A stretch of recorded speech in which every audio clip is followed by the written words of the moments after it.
Hello दोस्तों, आज की क्लास में हम पढ़ने वाले हैं वायुमंडल के बारे में। तो हम इसका छोटा सा ऐसे डायग्राम के रूप में देख लेते हैं।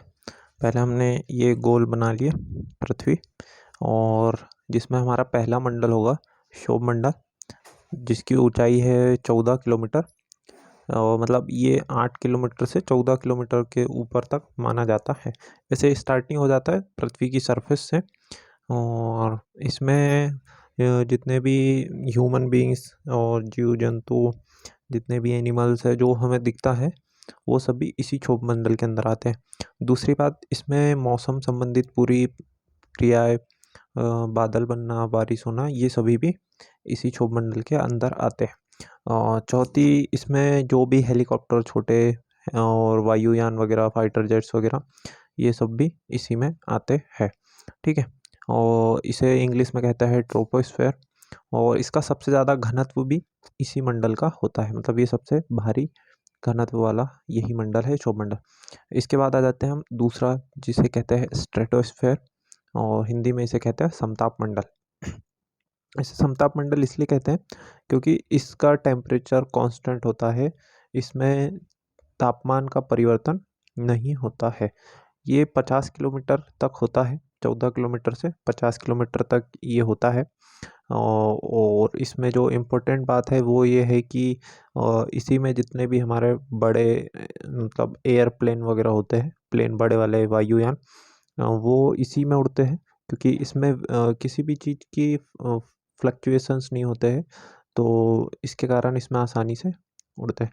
और इसमें अगली बात यह है कि इसमें जो भी ओजोन लेयर है, जिसे O3 कहते हैं, वह इसी में होती है, ओजोन लेयर, जो कि हमें सूर्य की हानिकारक विकिरणों से बचाती है।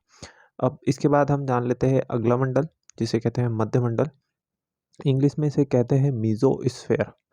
चूँकि ये बीच में है, इसके नीचे साइड 2 मंडल है और ऊपर साइड 2 मंडल है, इसलिए इसे मध्य मंडल कहते हैं।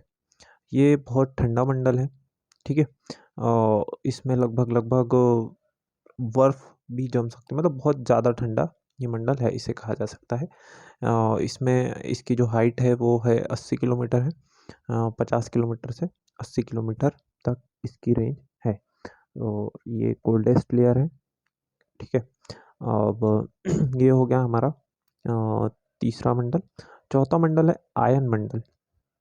ठीक है। इसे आयनोस्फीयर कहते हैं, और इसकी रेंज जो है वो है 640 किलोमीटर, मतलब 80 किलोमीटर से 640 किलोमीटर, और पृथ्वी के धरातल से देखा जाए तो 640 किलोमीटर तक इसकी रेंज है।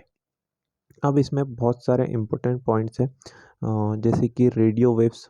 ठीक है। रेडियो वेव्स इसी स्फीयर से टकराकर वापस धरती पर आ जाती है, जिसके कारण कि हम जितने भी डिजिटल कम्युनिकेशंस है वो करते हैं। इसके बाद जो अरोरा है, जो कि सूर्य की गर्म लपटें है, वो आती है, वो भी इसी लेयर से टकरा के वापस होती है। और तीसरे नंबर पे इसकी इम्पोर्टेंट बात है कि इसमें जितने भी उपग्रह छोड़े जाते हैं और स्पेस स्टेशन बनाए जाते हैं, वो भी इसी स्फीयर में बनाए जाते हैं। ठीक है। इसके बाद आता है बहिर्मंडल। ठीक है। जो कि 640 किलोमीटर से इन्फिनिटी या फिर अंतरिक्ष जहाँ तक है वहाँ तक बोला जा सकता है। तो इसकी मैक्सिमम रेंज तो ऐसा डिसाइडेड है नहीं, तो ये होता है 640 से आगे तक, और जिसे अंतरिक्ष कहा जाता है। और वीडियो शॉर्ट में अच्छा लगा हो तो वो वीडियो को लाइक करें, कमेंट करें और चैनल को सब्सक्राइब करें। Thank you.